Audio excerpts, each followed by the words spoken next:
High বন্ধুরা, আজকে আমি আমার আপন শ্বশুরের সাথে ঘটে যাওয়া সুন্দর একটি ঘটনা তোমাদের সাথে শেয়ার করব।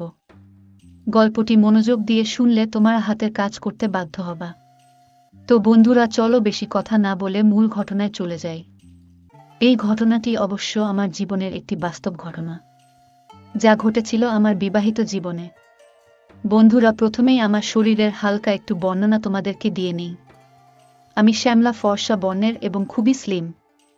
আমি জানি স্লিম মেয়েদেরকে ছেলেরা অনেক পছন্দ করে, কারণ চিকন মেয়েদের সাথে কাজ করে নাকি অনেক মজা পাওয়া যায়, কারণ তাদের খেলার মাঠ অনেক শক্ত ও সরু থাকে। যাই হোক বন্ধুরা, আমি দেখে শুনে একটি শিক্ষিত ছেলেকে বিয়ে করেছিলাম, কারণ আমিও মোটামুটি শিক্ষিত ছিলাম। তাই আমার বাবা মা একটি শিক্ষিত ছেলে দেখে আমাকে বিয়ে দেয়।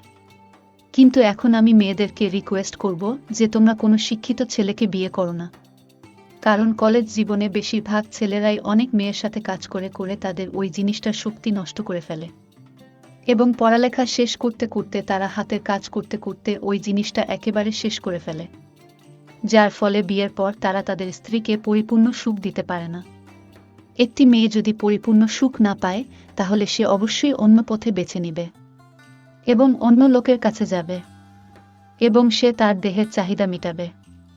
আর এটা শুধু আমি না, বেশিরভাগ মেয়েই এটা করে থাকবে। যাই হোক বন্ধুরা, আমার যখন বিয়ে হলো তখন বাসর রাতেই আমি হতাশ হয়ে গেলাম, কারণ আমার স্বামী খেলায় তো দুর্বল ছিলই, এবং তার জিনিসটা এত ছোট ছিল যে আমি ধরে কোনোভাবেই সন্তুষ্ট হতে পারছিলাম না। কারণ ওই জিনিসটা যত বড় হবে এবং মোটা হবে, যতক্ষণ কাজ করতে পারবে ওই মেয়ে ততই শান্তি পাবে। এবং কোনো পুরুষ যদি তার স্ত্রীকে পরিপূর্ণ সুখ দিতে পারে, তাহলে ওই স্ত্রীর যদি ভাত কাপড়ের অভাবও হয় তবু ওই স্বামীকে ছেড়ে কখনোই যাবে না। আর যদি কোনো স্বামী তার স্ত্রীকে পরিপূর্ণ সুখ না দিতে পারে, তাহলে ওই স্ত্রীকে রাজরানীর মতো করে রাখলেও ওই মেয়ে অন্য পুরুষের কাছে যাবেই। কারণ একটি মেয়ের আসল চাহিদা হচ্ছে তার শারীরিক চাহিদা।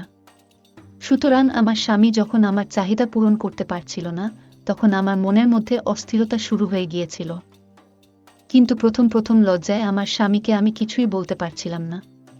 পরে যখন দেখলাম যে আমার স্বামীর আসলেই সমস্যা, তখন বাধ্য হয়েই আমি অন্য পথ বেছে নিলাম। অবশ্য এর আগে আমি অনেক চেষ্টা করেছি এবং গোপনে গোপনে অনেক চিকিৎসাও করিয়েছি, যেন আমার স্বামীর সবকিছু ঠিক হয়ে যায়। কিন্তু তাতেও কোনো কাজ হয়নি। বাসর রাতে যেমন আমার সাথে কাজ করতে করতে তার 2 মিনিটের ভিতরে পানি বের হয়ে গিয়েছিল, এখনো এরকমই হয়। যৌন দোকান খুলতে খুলতেই বেচাকেনা শেষ। তোমরাই বলো, এভাবে কি একটি মেয়ে সারাটি জীবন কাটাতে পারে? তা কখনোই না। কিন্তু আমি তো আমার স্বামীকে ছেড়েও দিতে পারছি না, কারণ আমরা ওরকম বংশের মেয়ে না যে এক স্বামীকে ছেড়ে দিয়ে আরেক স্বামীকে ধরব। তাই আমি চিন্তা করলাম যে আমার স্বামী কেউ তো ছাড়তে পারবো না, তাহলে এখন কি করা যায়? এভাবেই দুশ্চিন্তায় আমার দিন কাটতে লাগলো।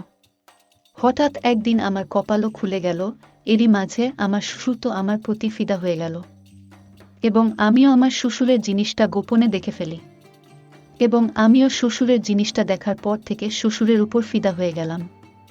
ঘটনাটা আসলে কি হয়েছিল তোমাদেরকে তাহলে খুলেই বলি। বন্ধুরা, একদিন আমার শ্বশুর ওয়াশরুমে গোসল করতেছিল। ভেতরে সে পুরোপুরি খোলাখুলি অবস্থায় ছিল। দরজাটা লাগানোর কথা হয়তো ভুলেই গিয়েছিল, আর আমিও বুঝতে পারি নাই যে ওয়াশরুমের দরজাটা লাগানো নেই।